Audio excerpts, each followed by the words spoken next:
Welcome back. In this video, we're going to expand on our knowledge and introduce you to a few more HTML tags and make this website look a little bit prettier than just hello there. To get started, I'm just going to move the screens around so you can see better. All right, so we have the left and right. And again, just to make sure everything works, if I change anything here to boo, and then I click save, and then I refresh the page, I have everything updating. Perfect. Now, these aren't the only HTML tags that you'll encounter. There's actually a ton of them. And if you go back to the w3schools.com, you'll see over here all the HTML tags that exist. There's a lot of them. We're only going to be going through, I would say, maybe 10 or 15 or so, because those are the only ones that, well, technically that I've used in many years of development. There's a few things on here that I've never even heard of, I've never used. You can always look these up and learn them yourself, but I'll say that there's about 10 or 15 tags that are used 99% of the time, and those are the ones that you'll encounter. So we'll go through some of those most popular ones. And HTML doesn't really get any harder than this. This is the syntax. As long as you get used to these little signs and structure, you're pretty much a HTML developer. So the first tag that I want to introduce you to is the H1 tag.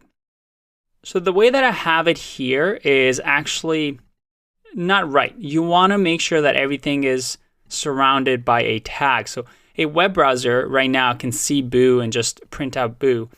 But if you want to do it right, you'd want to put something like an H1. And an H1 tag, if I save this and I refresh, we get what we call a header. So that is a header and then 1. What does 1 mean? Well, it actually goes all the way up to 6. So if I change this to 2, and I'm not going to do every single one. Let's just do another one. H6, boo, H6.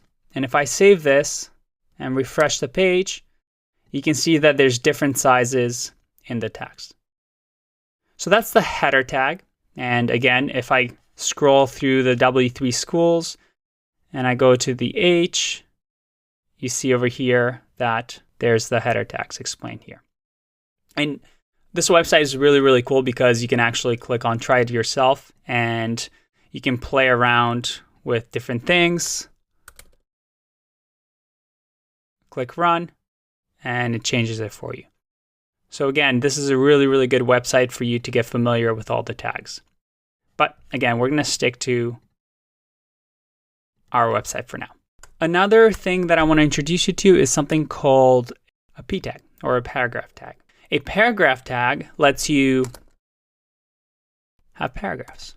So now if I refresh, well, there's not much different from what we had before, which was no tags and just saving it. Refresh. But you can see the difference when I copy and paste this and have a few paragraphs versus this. Let's see what happens. So I save this. You'll see over here that with Sublime Text, after, I don't know, I want to say about maybe like 20 saves, it'll ask you to make a purchase because technically this is an unregistered one. You can ignore it for now, just click cancel. Again, it's just one annoying thing that will pop up every now and then. I actually have a registered Sublime Text. I just wanted to show you this error so you're not surprised when you see it. Use Sublime Text for as long as you need it for free. When you start getting into the developer role and working full-time with it, I do recommend that you make a purchase. It's a great program and you still get everything through the unregistered. You just have this pop-up that shows up after a few saves. But anyway, from now on, I'm going to be using a registered Sublime account. I just wanted to show you that error. If I refresh the page here, you'll see that I have the paragraphs show up nicely, but these unstructured pieces of text, well, everything's kind of in line and HTML doesn't really know what to do with it, so it puts everything on one line. I also want to show you one other quick trick in Sublime Text. So writing this gibberish is not very exciting and kind of takes a bit of time, and developers are lazy. We want to make sure that everything is done fast and efficient. So if you actually put lorem here and then press tab, you'll get lorem ipsum paragraphs. So let's do that. I'm going to delete that, lorem, tab, and then one more, lorem, tab. Perfect. Let's save that and refresh, and we have nice paragraphs. As you can see, we have some tags and what we call nested tags.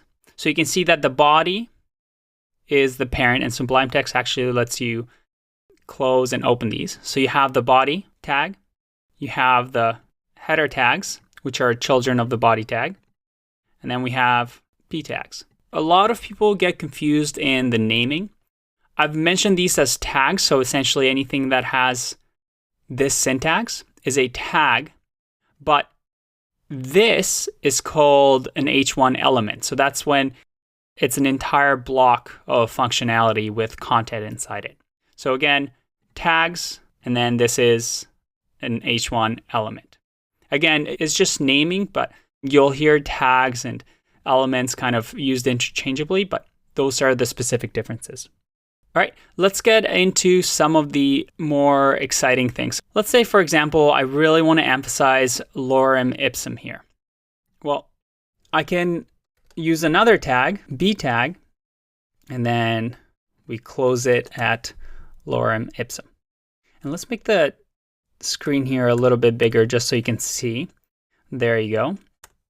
So we have the b tags over here, and if I click save, I refresh. Oops, no, we don't want to translate this page. We see that this is now bolded. Again, let's make it a little bit bigger. There you go. Now, this syntax is actually not used anymore, or it's not recommended. Obviously, it still works. But there was a problem that HTML was initially used for websites that ran on computers, on PCs, on Macs. And now we have things such as mobile phones and iPads. Although the bolded text, and we actually have another one, which was the italicized I. Although we had this, for most phones, some of them didn't have ability to bold the text and didn't have the ability to italicize. Or some screen readers, which people who are visually impaired use, didn't really understand the meaning behind italicize and bold. So now we use something called strong for bolded, and refresh. And then for italicized, we use EM for emphasis. And there you go. Now, the reason this change was made was a move towards something called semantic HTML, and we'll get into that into a later lesson.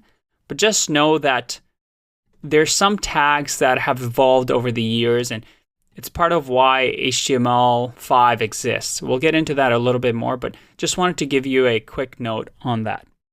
All right, I think that's enough for now. We're going to get into more tags in the next video. For now, play around, and I'll see you in the next one.